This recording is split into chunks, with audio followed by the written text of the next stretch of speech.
Chapter 2. In the 2nd year of his reign, Nebuchadnezzar had dreams. His mind was troubled, and he could not sleep. So the king summoned the magicians, enchanters, sorcerers, and astrologers to tell him what he had dreamed. When they came in and stood before the king, he said to them, "I have had a dream that troubles me, and I want to know what it means." Then the astrologers answered the king, "May the king live forever. Tell your servants the dream, and we will interpret it." The king replied to the astrologers, "This is what I have firmly decided. If you do not tell me what my dream was and interpret it, I will have you cut into pieces and your houses turned into piles of rubble. But if you tell me the dream and explain it, you will receive from me gifts and rewards and great honor. So tell me the dream and interpret it for me." Once more they replied. "Let the king tell his servants the dream, and we will interpret it." Then the king answered, "I am certain that you are trying to gain time because you realize that this is what I have firmly decided. If you do not tell me the dream, there is only one penalty for you. You have conspired to tell me misleading and wicked things, hoping the situation will change. So then, tell me the dream, and I will know that you can interpret it for me." The astrologers answered the king, "There is no one on earth who can do what the king asks. No king, however great and mighty, has ever asked such a thing of any magician or enchanter or astrologer. What the king asks is too difficult. No one can reveal it to the king except the gods, and they do not live among humans." This made the king so angry and furious that he ordered the execution of all the wise men of Babylon. So the decree was issued to put the wise men to death, and men were sent to look for Daniel and his friends to put them to death. When Arioch, the commander of the king's guard, had gone out to put to death the wise men of Babylon, Daniel spoke to him with wisdom and tact. He asked the king's officer, "Why did the king issue such a harsh decree?" Arioch then explained the matter to Daniel. At this, Daniel went into the king and asked for time, so that he might interpret the dream for him. Then Daniel returned to his house and explained the matter to his friends Hananiah, Mishael, and Azariah. He urged them to plead for mercy from the God of heaven concerning this mystery, so that he and his friends might not be executed with the rest of the wise men of Babylon. During the night, the mystery was revealed to Daniel in a vision. Then Daniel praised the God of heaven and said, "Praise be to the name of God forever and ever. Wisdom and power are his. He changes times and seasons. He deposes kings and raises up others. He gives wisdom to the wise and knowledge to the discerning. He reveals deep and hidden things. He knows what lies in darkness, and light dwells with him. I thank and praise you, God of my ancestors. You have given me wisdom and power. You have made known to me what we asked of you. You have made known to us the dream of the king." Then Daniel went to Arioch, whom the king had appointed to execute the wise men of Babylon, and said to him, "Do not execute the wise men of Babylon.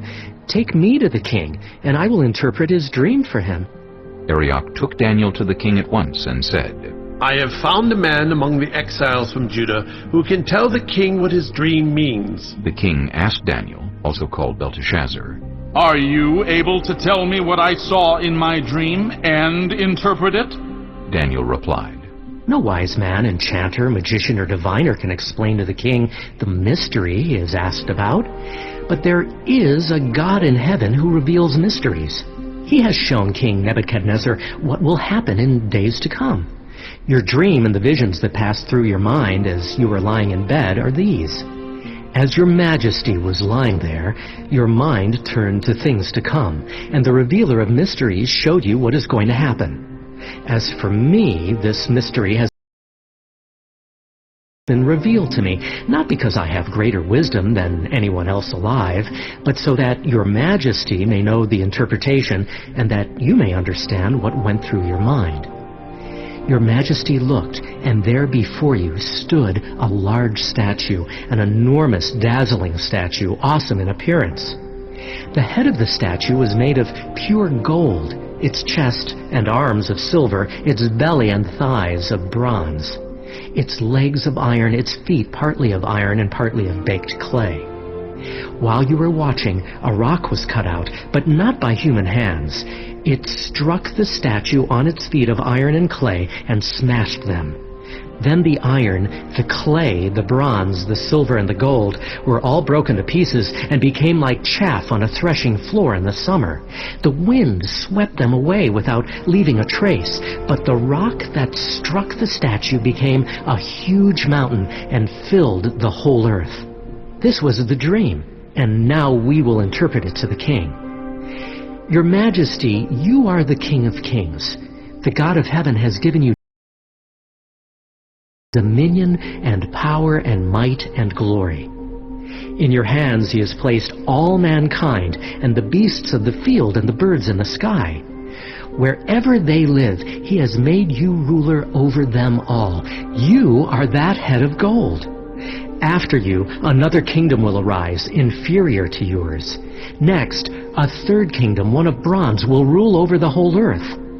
Finally, there will be a fourth kingdom, strong as iron, for iron breaks and smashes everything, and as iron breaks things to pieces, so it will crush and break all the others.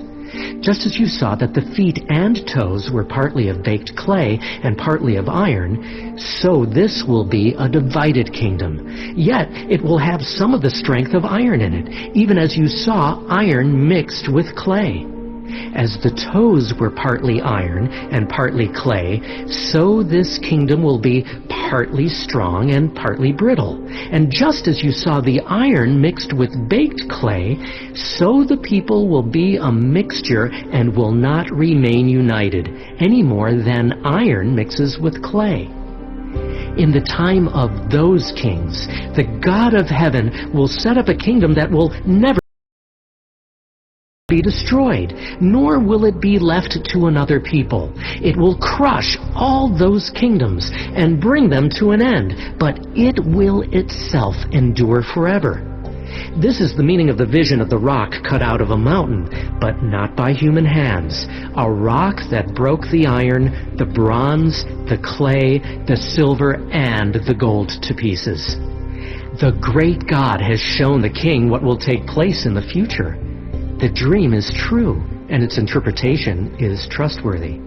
Then King Nebuchadnezzar fell prostrate before Daniel and paid him honor and ordered that an offering and incense be presented to him. The king said to Daniel, Surely your God is the God of gods and the Lord of kings and a revealer of mysteries, for you were able to reveal this mystery.